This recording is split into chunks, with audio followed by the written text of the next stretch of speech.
ওহ কি টেস্ট! এই রেসিপিটা যদি আপনারা বানাতে পারেন তো আপনাদের ঘরের লোক রোজ বানাতে বলবে। এটা হলো সোয়াবিনের রেসিপি। সোয়াবিনটা প্রথম গরম জলে দিয়ে সেদ্ধ করে তারপরে ভালো করে ধুয়ে তুলে নেবেন। তারপরে ধোয়া হয়ে গেলে এটাকে 1 চামচে পেঁয়াজ বাটা, 1 চামচে আদা বাটা, 1 চামচে হলুদ গুঁড়ো, 1 চামচে লঙ্কার গুঁড়ো, 1 চামচে নুন, তারপর 2টো ডিম ফাটিয়ে ভালো করে মেখে এটা রেখে দেবেন। কড়াইতে তেল দেওয়া হয়ে গেলে আলুগুলো ছেড়ে দিন। তারপর আলুগুলো ভাজার জন্যে একটু নুন একটু হলুদ দিয়ে ভালো করে লালচে করে ভেজে আলুগুলো একটা পাত্রের মধ্যে তুলে নিন। তারপর আলুগুলো ভাজা হয়ে গেলে ওই তেলের মধ্যেই সোয়াবিনগুলো আপনারা ভালো করে লাল করে ভেজে আরেকটি পাত্রের মধ্যে ওটাকে তুলে নিন।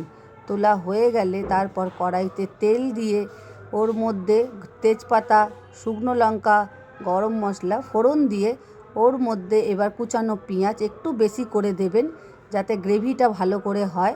পেঁয়াজটা ভাজা হতে হতে টমেটম দিয়ে দেবেন।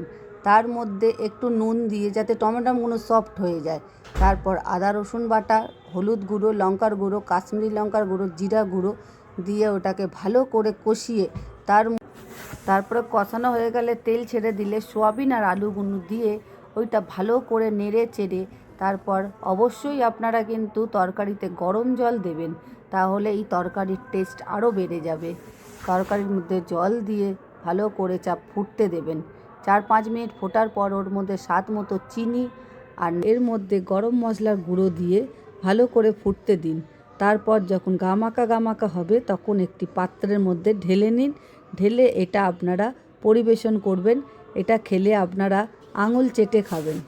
এই রেসিপিটা যদি আপনাদের ভালো লেগে থাকে তাহলে আমাকে ফলো আর সাবস্ক্রাইব করতে ভুলবেন না। টাটা।